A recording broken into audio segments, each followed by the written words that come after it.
अस्सलाम वालेकुम। मेरा नाम उस्मान जुल्फ़िकार है और ये वीडियो बनाने का मकसद आप सबको ये बताना है कि अल-फतह जो लाहौर और इस्लामाबाद का एक मारूफ और नामवर ग्रोसरी स्टोर और डिपार्टमेंटल चेन है, वो अपने रैक्स पर खंजीर यानी हराम गोश्त बेच रहा है।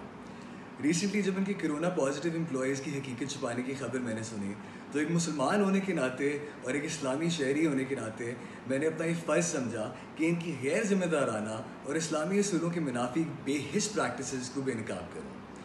दिसंबर में DHA वाई ब्लॉक की ब्रांच से मैंने एक पास्ता सॉस की बोतल खरीदी।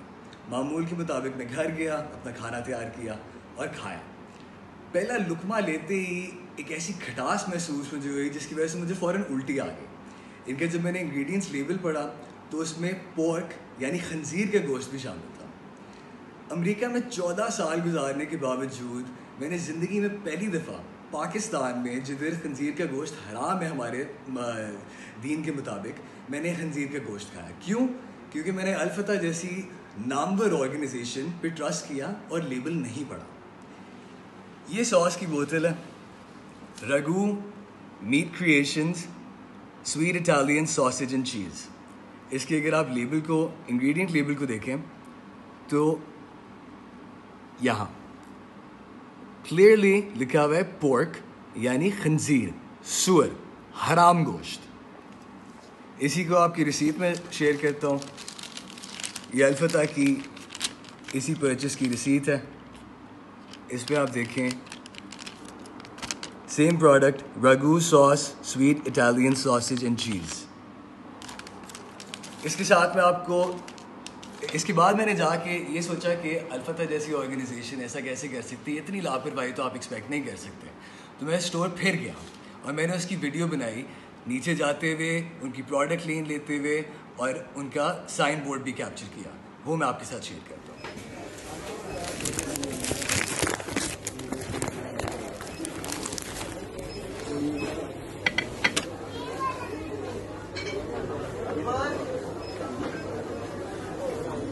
Can't really see it over here, but I have pictures to support that this is pork, Italian sausage in a non-halal section at Al-Fitah and Y Block.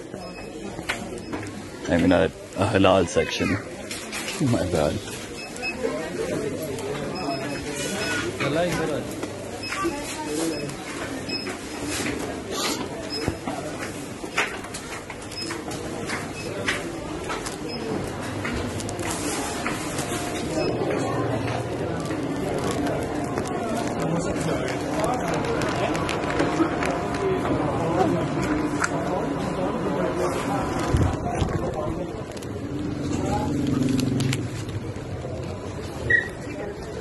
Just gonna go outside to show the signboard.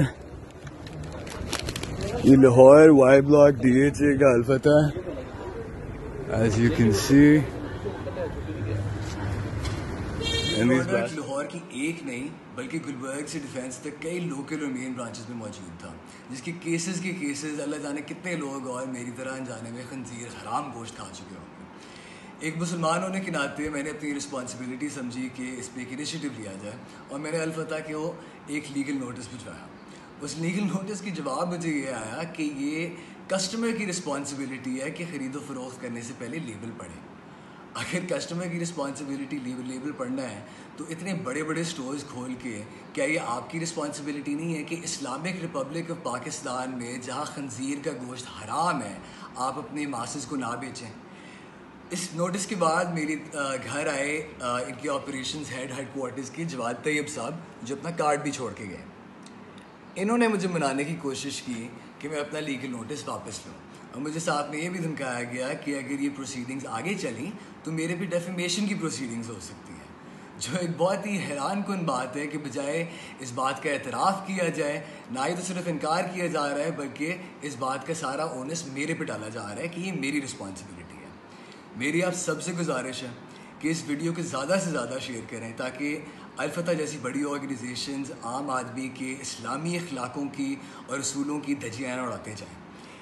ये एक छोटी बात नहीं है, अनजाने में लोग मेरी तरह और पता नहीं कितने और लोग हराम गोश्त खा चुके हैं जिनको पता भी नहीं होगा कि उन्होंने क्या खाया। मेरी आपसे ये एक मशवरा है